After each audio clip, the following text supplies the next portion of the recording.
بسم اللہ الرحمن الرحیم۔ السلام علیکم ورحمۃ اللہ وبرکاتہ۔ آپ صلی اللہ علیہ وآلہ وسلم کی عمر 35 سال ہوئی تو مکہ میں زبردست سیلاب آیا۔ قریش نے اس سیلاب سے محفوظ رہنے کے لیے ایک بند بنا رکھا تھا، مگر یہ سیلاب اس قدر زبردست تھا کہ بند توڑ کر کعبہ میں داخل ہو گیا۔ پانی کے زبردست ریلے اور پانی کے اندر جمع ہونے کی وجہ سے کعبہ کی دیوار میں شگاف پڑ گئے۔ اس سے پہلے ایک مرتبہ یہ دیواریں آگ لگ جانے کی وجہ سے کمزور ہو چکی تھیں، اور یہ واقعہ اس طرح ہوا تھا کہ ایک مرتبہ کوئی عورت کعبہ کو دھونی دے رہی تھی کہ اس آگ میں سے ایک چنگاری اڑ کر کعبہ کے پردوں تک پہنچ گئی۔ اس سے پردوں کو آگ لگ گئی اور دیواریں تک جل گئیں۔ اس طرح دیواریں بہت کمزور ہو گئی تھیں۔ یہی وجہ تھی کہ سیلاب نے ان کمزور دیواروں میں شگاف کر دیے۔ سیدنا ابراہیم علیہ السلام نے کعبہ کی جو دیواریں اٹھائی تھیں وہ 9 گز اونچی تھیں، ان پر چھت نہیں تھی۔ لوگ کعبے کے نذرانے وغیرہ لاتے، یہ نذرانے کپڑے اور خوشبوؤں وغیرہ ہوتی تھیں۔ کعبہ کے اندر جو کنواں تھا یہ سب نذرانے اس کنویں میں ڈال دیے جاتے تھے۔ کنواں اندرونی حصے میں دائیں طرف تھا، اس کو کعبے کا خزانہ کہا جاتا تھا۔ کعبے کے خزانے کو ایک مرتبہ ایک چور نے چرانے کی کوشش کی، چور کنویں میں ہی مر گیا۔ اس کے بعد اللہ تعالیٰ نے اس کی حفاظت کے لیے ایک سانپ کو مقرر کر دیا۔ یہ سانپ کنویں کے منڈیر پر بیٹھا رہتا، کسی کو خزانے کے نزدیک نہیں آنے دیتا تھا۔ قریش اس سے خوف زدہ رہتے تھے۔ اب جبکہ کعبہ کی دیواروں میں شگاف پڑ گئے اور نئے سرے سے اس کی تعمیر کا مسئلہ پیش آیا تو اللہ تعالیٰ نے ایک پرندے کو بھیجا، وہ سانپ کو اٹھا کر لے گیا۔ یہ دیکھ کر قریش کے لوگ بہت خوش ہوئے۔ اب انہوں نے نئے سرے سے کعبہ کی تعمیر کا فیصلہ کر لیا اور پروگرام بنایا کہ بنیادیں مضبوط بنا کر دیواروں کو زیادہ اونچا اٹھایا جائے۔ اس طرح دروازے کو بھی اونچا کر دیا جائے گا تاکہ کعبہ میں کوئی داخل نہ ہو، صرف وہی شخص داخل ہو جسے وہ اجازت دیں۔ اب انہوں نے پتھر جمع کیے، ہر قبیلے اپنے حصے کے پتھر الگ جمع کر رہا تھا۔ چندہ بھی جمع کیا گیا۔ چندے میں انہوں نے پاک کمائی دی، ناپاک کمائی نہیں دی۔ مثلاً طوائفوں کی آمدنی، سود کی کمائی کا مال غصب کر کے حاصل کی گئی دولت چندے میں نہیں دی۔ پاک کمائی انہوں نے بلا وجہ نہیں دی۔ ایک خاص واقعہ پیش آیا تھا جس سے وہ اس نتیجے پر پہنچے تھے کہ اس کام میں صرف پاک کمائی لگائی جائے گی۔ وہ واقعہ یوں تھا کہ ایک قریشی سردار ابو وہاب اور عمر بن عابد نے جب یہ کام شروع کرنے کے لیے ایک پتھر اٹھایا تو پتھر اس کے ہاتھ سے نکل کر پھر اسی جگہ پہنچ گیا جہاں سے اسے اٹھایا گیا تھا۔ اس پر قریش حیران و پریشان ہوئے۔ آخر وہب کھڑا ہوا اور بولا، اے گروہ قریش، کعبہ کی بنیادوں میں سوائے پاک مال کے کوئی دوسرا مال شامل مت کرنا۔ بیت اللہ کی تعمیر میں کسی بدکار عورت کی کمائی، سود کی کمائی یا زبردستی حاصل کی گئی دولت ہرگز شامل نہ کرنا۔ یہ واحد شخص نبی کریم صلی اللہ علیہ وآلہ وسلم کے والد حضرت عبداللہ کا ماموں تھا، اور وہ اپنی قوم میں ایک شریف آدمی تھا۔ جب قریش کے لوگ خانہ کعبہ کی تعمیر کے لیے پتھر ڈھونڈ رہے تھے تو ان کے ساتھ نبی صلی اللہ علیہ وآلہ وسلم بھی پتھر ڈھونڈنے میں شریک تھے۔ آپ صلی اللہ علیہ وآلہ وسلم پتھر اپنی گردن پر رکھ کر لا رہے تھے۔ تعمیر شروع کرنے سے پہلے قریش کے لوگوں نے خوف محسوس کیا کہ دیوار گرانے سے کہیں ان پر کوئی مصیبت نازل نہ ہو جائے۔ آخر ایک سردار ولید بن مغیرہ نے کہا، کعبہ کی دیواریں گرانے سے تمہارا ارادہ اصلاح اور مرمت کا ہے، اس کو خراب کرنے کا نہیں۔ جواب میں لوگوں نے کہا، ظاہر ہے ہم تو مرمت اور اصلاح چاہتے ہیں۔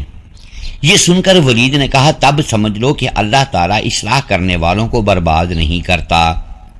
پھر ولید ہی نے گرانے کا کام کی ابتدا کی، لیکن اس نے ابھی صرف ایک ہی حصہ گرایا تھا کہ معلوم ہو جائے کہ ان پر کوئی تباہی تو نہیں آتی۔ جب وہ رات خیریت سے گزر گئی تب دوسرے دن سب لوگ اس کے ساتھ شریک ہو گئے اور پوری عمارت گرا دی، یہاں تک کہ ان کی بنیاد تک پہنچ گئے۔ یہ بنیاد حضرت ابراہیم علیہ السلام کے ہاتھ کی رکھی ہوئی تھی۔ حضرت ابراہیم علیہ السلام نے بنیادوں میں سبز رنگ کے پتھر رکھے تھے۔ یہ پتھر اونٹ کی کوہان کی طرح کے تھے اور ایک دوسرے سے جڑے ہوئے تھے۔ ان لوگوں کے لیے ان کو توڑنا بہت مشکل ثابت ہوا۔ دائیں کونے کے نیچے سے قریش کو ایک تحریر ملی۔ وہ تحریر سریانی زبان میں لکھی تھی۔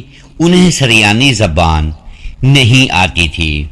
محترم ناظرین، آخر ایک یہودی کو تلاش کر کے لایا گیا۔ اس نے وہ تحریر پڑھ کر انہیں سنائی۔ ناظرین گرامی، میں اللہ مکہ کا مالک جس کو میں نے اس دن پیدا کیا، اور میں نے آسمانوں اور زمینوں کو پیدا کیا، جس دن میں سورج اور چاند بنائے، میں نے ان کو یعنی مکہ کو 7 فرشتوں کے ذریعے گھیر دیا۔ اس کی عظمت اس وقت تک ختم نہیں ہوگی جب تک اس کے دونوں طرف پہاڑ موجود ہیں، اور ان پہاڑوں کے سردار ایک تو ابو قیس پہاڑ ہے جو کہ صفا پہاڑی کے سامنے ہے، اور دوسرا کان پہاڑ ہے جو مکہ کے قریب ہے، جس کا رخ ابو قیس پہاڑ کی طرف ہے۔ یہ شہر اپنے باشندوں کے لیے پانی اور دودھ کے لحاظ سے بہت بابرکت اور نفع والا ہے۔ یہ پہلی تحریر تھی۔ دوسری مقام ابراہیم سے ملی۔ اس میں لکھا تھا کہ مکہ اللہ تعالیٰ کا محترم اور معزز شہر ہے۔ اس کا رزق 3 راستوں سے اس میں آتا ہے۔ یہاں 3 راستوں سے مراد قریش کی 3 تجارتی راستے ہیں۔ ان راستوں سے قافلے آتے جاتے تھے۔ تیسری تحریر اس سے کچھ فاصلے سے ملی۔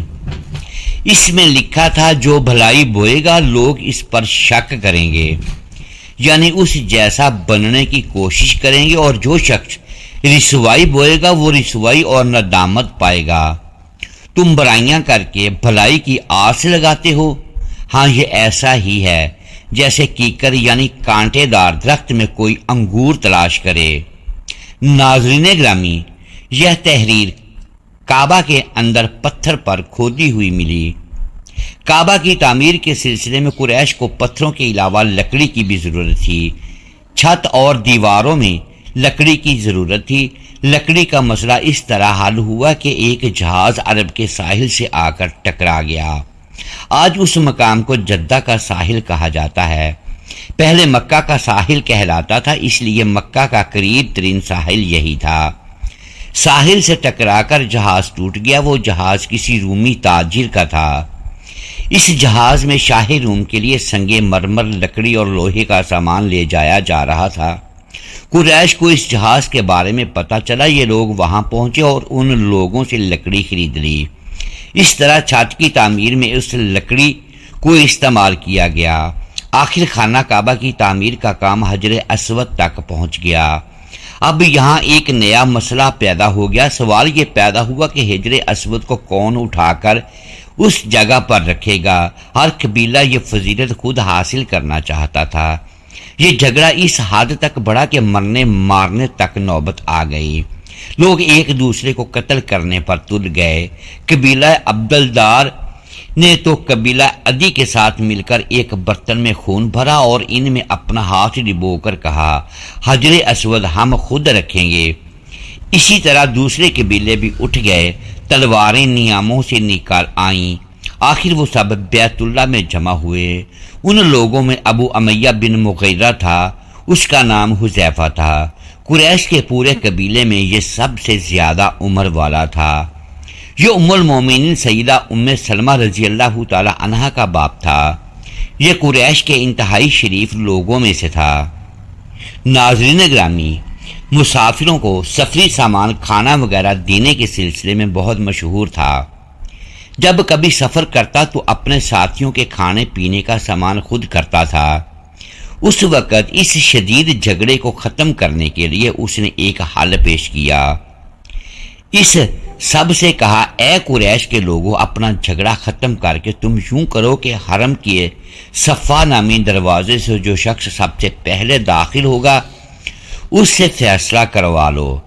وہ تمہارے درمیان جو فیصلہ کرے وہ سب اس کو مان لیں۔ یہ تجویز سب نے مان لی۔ آج اس دروازے کو باب الاسلام کہا جاتا ہے۔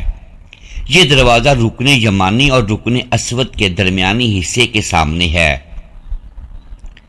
اللہ کی قدرت کے اس دروازے سے سب سے پہلے حضور صلی اللہ علیہ وآلہ وسلم تشریف لائے۔ قریش نے جیسے ہی آپ صلی اللہ علیہ وآلہ وسلم کو دیکھا تو پکار اٹھے، یہ تو امین ہیں، یہ تو محمد ہیں، ہم ان پر راضی ہیں۔ اور ان کے ایسا کہنے کی وجہ یہ تھی کہ قریش اپنے آپس کے جھگڑوں کے فیصلے آپ صلی اللہ علیہ وآلہ وسلم سے ہی کرایا کرتے تھے۔ آپ صلی اللہ علیہ وآلہ وسلم کسی کی بے جا حمایت نہیں کرتے تھے، نہ بلا وجہ کسی کی مخالفت کرتے تھے۔ پھر ان لوگوں نے اپنے جھگڑوں کی تفصیل آپ صلی اللہ علیہ وآلہ وسلم کو سنائی۔ ساری تفصیل سن کر آپ صلی اللہ علیہ وآلہ وسلم نے فرمایا، ایک چادر لے آؤ۔ وہ لوگ چادر لے آئے۔ آپ صلی اللہ علیہ وآلہ وسلم نے اس چادر کو بچھایا اور اپنے دستے مبارک سے حجر اسود کو اٹھا کر اس چادر میں رکھ دیا۔ اس کے بعد آپ صلی اللہ علیہ وآلہ وسلم نے ارشاد فرمایا کہ ہر قبیلے کے لوگ اس چادر کا ایک ایک کنارہ پکڑ لیں، پھر سب مل کر ان کو اٹھائیں۔ انہوں نے ایسا ہی کیا۔ چادر کو اٹھائے ہوئے اس مقام تک آ گئے جہاں حجر اسود کو رکھنا تھا۔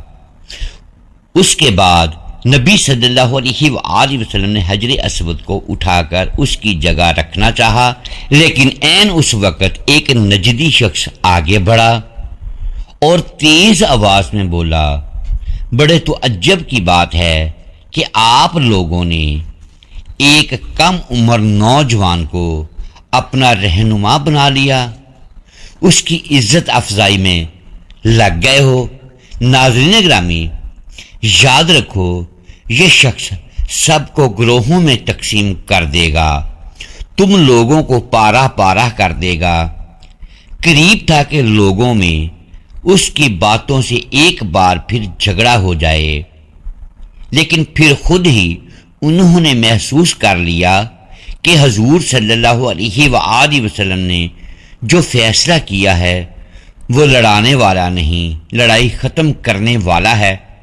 چنانچہ حجر اسود کو نبی صلی اللہ علیہ وآلہ وسلم نے اپنے مبارک ہاتھوں سے اس جگہ پر رکھ دیا۔ مورخوں نے لکھا ہے یہ نجدی شخص دراصل ابلیس تھا، جو اس موقع پر انسانی شکل میں آیا تھا۔ جب کعبہ کی تعمیر مکمل ہو گئی تو قریش نے اپنے بتوں کو پھر سے اس میں سجا دیا۔ کعبے کی یہ تعمیر جو قریش نے کی تھی چوتھی تعمیر تھی۔ سب سے پہلے کعبہ کو فرشتوں نے بنایا تھا۔ بعض صحابہ نے فرمایا کہ زمین و آسمان کو پیدا کرنے سے پہلے اللہ تعالیٰ کا عرش پانی کے اوپر تھا۔